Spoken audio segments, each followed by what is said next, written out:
BANDAI! Release an Usopp Leader, and my life is yours! Hey guys, what's up? Ginger Gator Guy here. So at the time of recording this video, an Usopp Leader has not been released or revealed in the One Piece card game. And as a huge Usopp fan, that's like a huge crime. The biggest crime. Come on, Bandai. Literally, I would give you all my money if you would just release an Usopp Leader right now. But because they haven't, I just thought, you know what, I'll do it myself. So in this video, I'd like to go over this Usopp Leader concept I've come up with, share it with you guys. Now, this is just a for fun, like theorizing what an Usopp Leader could look like. I think it'd be really neat if the official Usopp Leader would look anything close to what I've come up with. But anyways, let's get right into it. Alright, so here he is. I'm going to break down everything about him first, and then I'll go into my reasonings why I designed him the way I did, because you're probably noticing some things that look very odd about him. Usopp is a red and blue 5-life 4K leader with, while you have 2 or less life cards, this leader gets plus 3k power, and its name is also treated as Sogeking according to the rules. And Don times 1, activate main, once per turn. You may trash a card from the top of your life cards. The next event you play from your hand has -3 cost. So I think I have some explaining to do here. So I think the easiest thing to go over right quick would be the color combination. I went with red and blue. One, it's where the most Usopp characters show up. Like, there's a couple in the other colors, but Usopp mainly shows up in red and blue, so I thought that was the most appropriate. And 2, red and blue is not exactly the most common color combination, so I thought I would show some representation for red-blue in Usopp. Now, the color combination is probably not the first thing you noticed. A 4K stat line on a leader is kind of insane. But, like, hear me out, guys. Hear me out. I have an explanation. So I felt that a big part of Usopp's character was his weakness, and specifically his strength in comparison to the rest of his crew. So I thought that was an important detail to highlight in his leader. So my idea for how the deck would play would go something like this.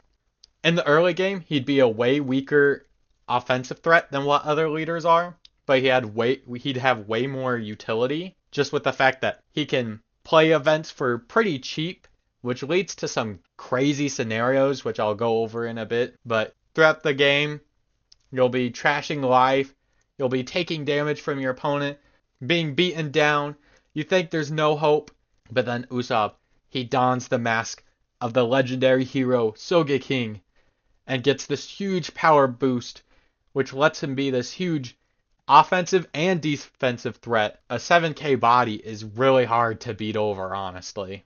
And he still has that second effect. So even though Usopp has donned this persona of this brave hero, he's still up to his classic tricks. Alright guys, so I alluded to this a bit earlier, but I wanted to make a quick section going over how balanced I thought this leader was. Whether I think it's broken or garbage or just kind of meh. The first thing I want to cover is that second ability, the trash a card from life to give a event -3 cost. I think that's the thing that has the biggest potential to be broken, and also the thing that probably needs the most fixing. Because in One Piece, there has not been much cost reduction on events. In fact, the only card I can think of is like a crocodile from OP01, if I'm correct. And that only gives -1 cost to events. Blue events specifically, I'm pretty sure. So, a -3 cost is kind of unheard of, which leads to some crazy scenarios. Now, the ones I'm showcasing to the right aren't the only examples, but I thought these were very prominent ones. So with -3 cost, you have a 4 cost Gravity Blade, a 3 cost Red Rock, a 1 cost Jet Pistol, or just a free Sanji's Peel Off. I don't know, a free Sanji's peel-off sounds kind of crazy to me. Which I guess they aren't free necessarily because you have to attach a Don to Usopp, but essentially free. But also you're trashing a life to do that. Unlike something like the Calgara leader in OPO8, which adds a card to your hand, this trashes it. So you aren't drawing it or anything, you are just losing a life outright, which is a pretty big cost. On top of that, he's a 4K leader.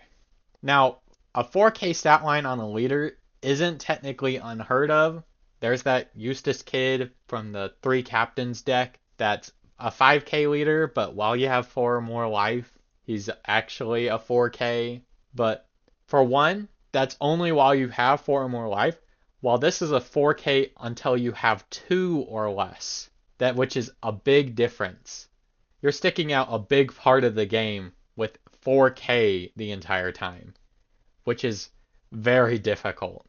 Now, the buff to 7K while you have 2 or less is very significant. Now, the buff to 7K at 2 or less life is nothing to scoff at.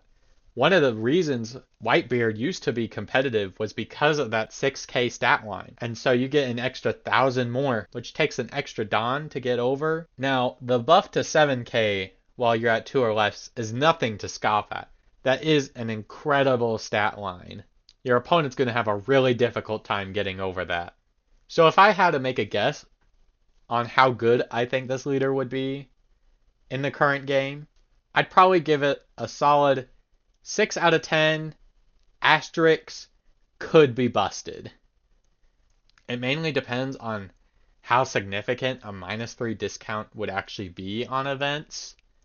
Maybe there are some events that I'm not even thinking of that this leader makes absolutely busted. But I think just the fact that you're sitting at a 4K body a majority of the game is what's going to keep this deck from ever being top tier. I have no idea if this leader will look anywhere close to what hopefully a future Usopp leader would look like if one ever comes out. Surely one will eventually. But honestly, no matter what an eventual future Usopp leader might look like, I'm probably going to play it. I'm just going to be real. Well, y'all, I think I'll end the video off there. I'd love to hear what you guys think in the comments below. Whether you think this leader is good, bad, whether you think he's fun, or if he promotes a really degenerate play style that you wouldn't want to play against. Anything like that. If you guys have your own ideas of what an Usopp leader might look like, I'd love to hear that too. If you guys enjoyed this video, like, comment, subscribe. You've heard the spiel before. Anyways, this is Ginger Gator Guy, signing off.